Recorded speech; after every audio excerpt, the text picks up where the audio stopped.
Film OMG 2 एक बदलते समय की सच्ची पुकार है। आज हम देखते हैं नकली समाज की नकली फिल्मों को, उससे हमारे माइंड को कुछ सोचने का मौका नहीं मिलता, बल्कि उससे हमारा दिमाग खराब भी होता है और हमारा टाइम भी वेस्ट होता है।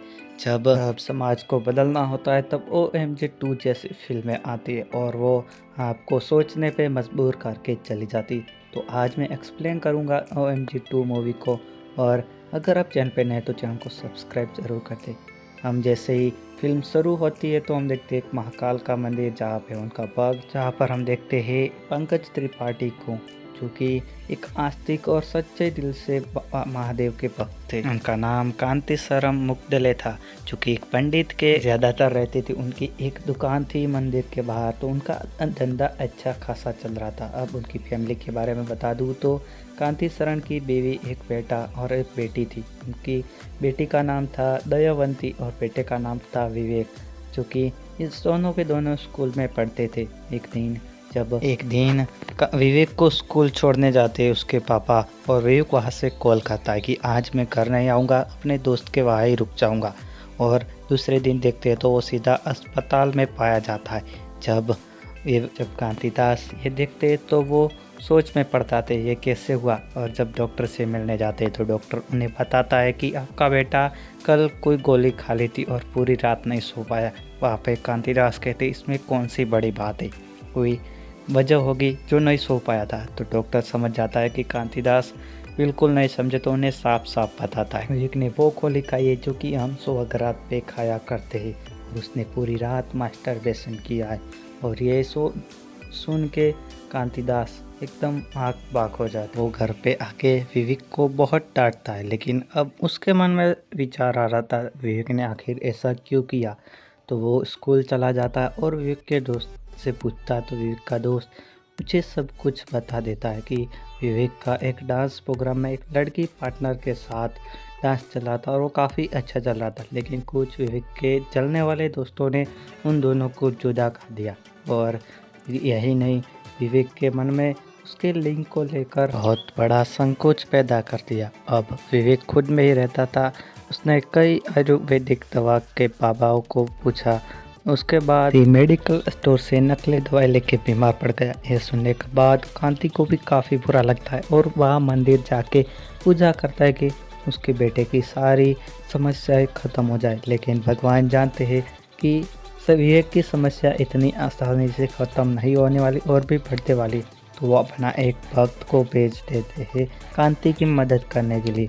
अब दूसरे दिन कांति को स्कूल में बुलाया जाता है और प्रिंसिपल कांति को बताता है कि आपके बेटे को स्कूल से बाहर किया जा रहा है, स्कूल में उसे अब पढ़ने नहीं दिया जाएगा क्योंकि।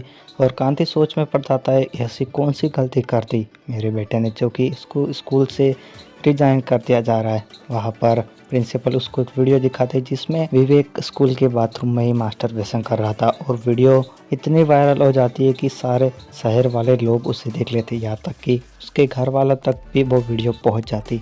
अब विवेक बहुत शर्मसार हो गया था, वो ऊंचा भी नहीं देख सकता था और उसके पापा का भी मुंह नीचे हो गया। वहाँ पर कांति फैसला करता है कि अब वो इस शहर में नहीं रहेगा क्योंकि उसकी इज्जत बहुत ही ख़राब हो चुकी थी और विवेक के कारण वो कहीं बाहर भी नहीं जा सकता था, और वो एक आस्तिक धर्म में रहने वाला बंदा था। तो वो फैसला लेता है कि वो किसी इस शहर को छोड़ के दूसरे शहर में रिश्तेदार के घर रहने के लिए चला जाएगा। तो वो सुबह चला जाता है और अपनी ट्रेन आने की राह देख रहा होता है। तभी उसका बेटा वहाँ से चला जाता है और वहीं पे एंट्री होती है महाराज की, यानी कि महादेव। महाराज कांति को हिंट देते कि तुम्हारा बेटा तुम्हारे साथ था तो अभी दिख नहीं रहा।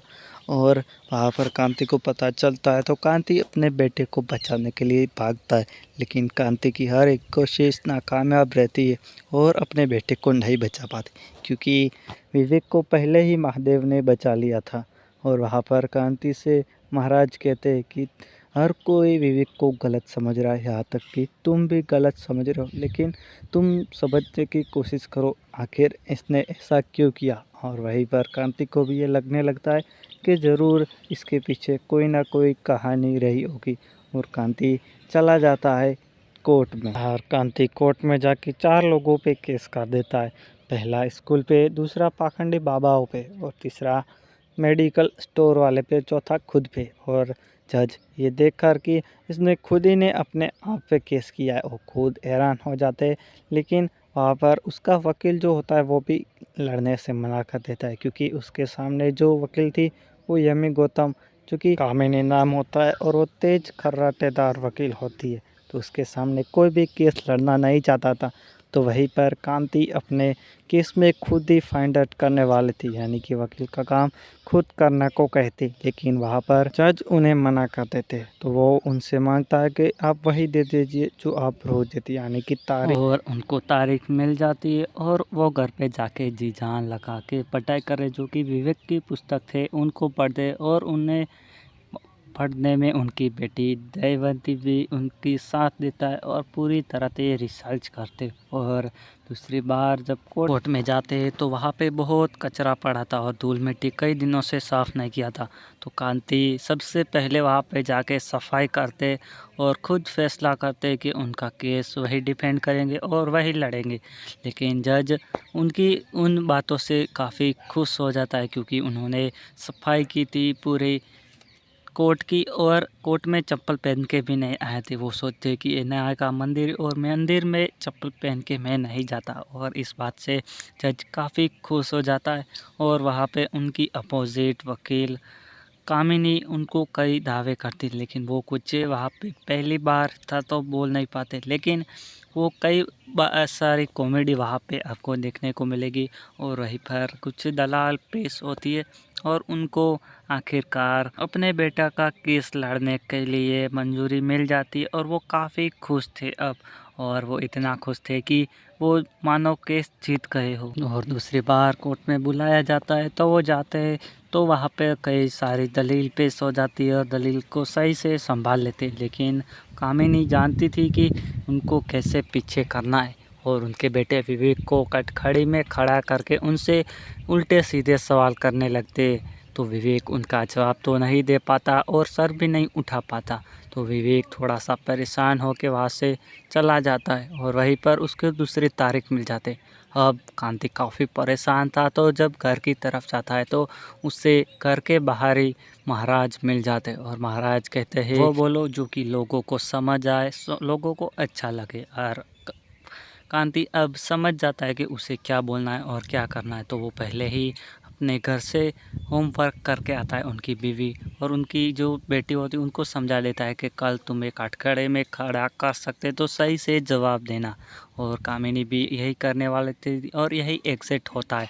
तो कामिनी उन दोनों को कटघरे में खड़ा करती है और कई सवाल पूछती है, लेकिन वो दो माँ बेटी दोनों सही से जवाब देती है। कामिनी को पता चल जाता है कि ये सब कांति ने पहले से ही घर से होमवर्क करके आया है। और वहीं पर कामिनी एक औरत को बुलाती थी जो कि वेश्या होती है, और उससे कहती है कि इसका बेटा भी वही स्कूल में पढ़ता है। लेकिन कोई आपत्ति नहीं है। आपत्ति जब होती है कि स्कूल में कोई गलत होता है, स्कूल से बाहर कुछ भी करो कोई कुछ नहीं कहेगा। वहाँ पर कांति चुप रहता है और फिर से परेशान होकर घर चला जाता है। वहीं पर फिर से उनको मुलाकात होती है महाराज से। महाराज कहते हैं कि सवाल करो, क्योंकि सवाल में सवाल होते हैं और उसका जवाब होता है, उसका भी एक सवाल होता है। कुल मिला के जवाब में ही सवाल होता है। और फिर से कांति समझ जाता है कि उसे क्या करना है। और दूसरे दिन वो कई सारे सवाल उस वेश्या से पूछता है, जैसे कि कहता है कि वहाँ पर सवाल करता है कि तुम्हारे पास तो कई लोग आते होंगे, तो उनसे तुम वो तो अपनी वश पूरी करके चले जाते होंगे, लेकिन क्या तुम्हें अच्छा लगता है उसे? तो वहाँ पर उसे जवाब देती है कि मुझे बिल्कुल अच्छा नहीं लगता। कुछ लोग आते जो मुझे नोच के चले जाते, और कुछ लोग आते वो मेरे साथ बहुत गंदी हरकत करने के लिए आते, जिससे कुछ नहीं हो पाता। वो सामने बैठ के रोया करते हैं। तो उससे सवाल फिर से करता है, क्या तुम जो अपना बेटे पढ़ा रहे हो उसको आप कहाँ देखना चाहोगे? आप उन्हीं उन अब अनपढ़ जो लोगों के बीच जो कि तुम्हारे पास आते, या फिर उन शिक्षित लोगों को जो कि औरतों के मन और शरीर की सम्मान करते हैं? तो वो वहाँ पे कहती सम्मान करने वाला ही बनाऊंगी। और वहाँ पर उनको नम के सलाम भी करता है। और वहाँ पर सब पूछते ऐसा क्यों, तो वो कहता है कि ये एक वह स्त्री है जो कि अपने बेटे को किस परिस्थिति में अपना सब कुछ दांव पर लगा कर पढ़ा रही। और वहाँ पर जज साहब उनको फिर से तारीख दे देते और कांति वहाँ से घर चले जाते। फिर से उनको वहाँ पर महाराज यानी कि महादेव मिलते, कहते हैं कि कुछ खाओगे और कुछ खाने के लिए देते और कहते हैं कि ज़रा ध्यान से खाना, क्योंकि जो इस पेपर में खाने को दिया था उस पेपर में काफ़ी उनकी मदद हो जाए, ऐसा कुछ था।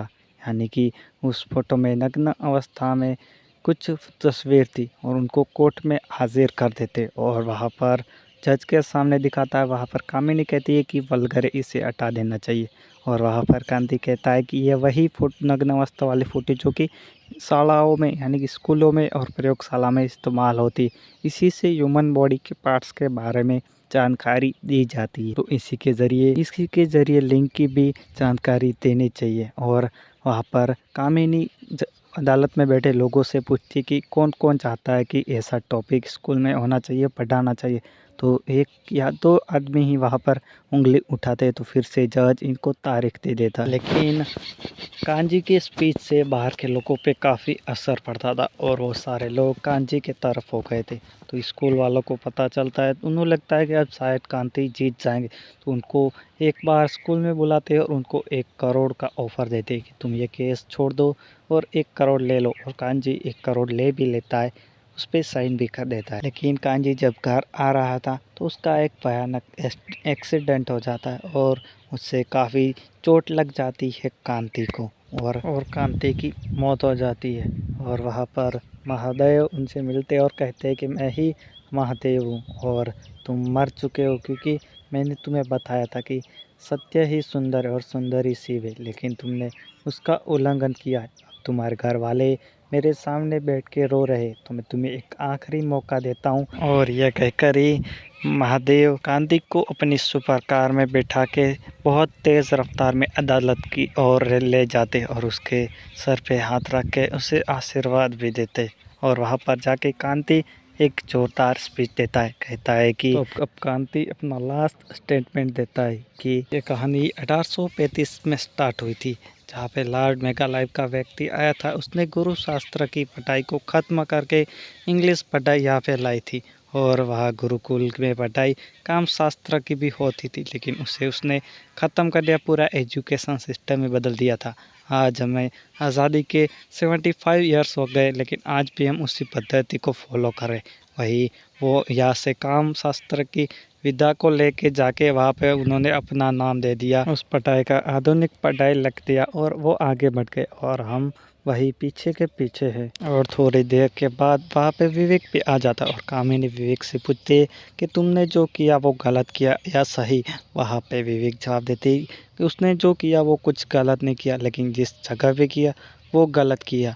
और कामिनी उससे कहती है तुम गलत को भी कैसे सही कह सकते हो, लेकिन वहाँ पे जितनी पब्लिक थी वो सारी कांति की बातों से प्रभावित हो के आई थी, तो वो सारी पब्लिक कांति की ओर से बोल रही थी और कांति को सपोर्ट कर रही थी। वहीं पर जज उन्हें फैसला सुना देता है और कांति जीत जाता है और यही इस मूवी का एंड हो जाता है। और वहीं पर कामिनी कांति से कहती है कि तुम इसीलिए जीते क्योंकि तुम परिवार के लिए लड़ रही थी और मैं व्यापार के लिए लड़ रही थी। और इस मूवी से मैं काफ़ी कुछ सीख मिलती। मैं जानता हूँ मेरी वॉइस क्वालिटी बिल्कुल सही नहीं है, लेकिन जल्दी से यार सपोर्ट करो और 1K जल्दी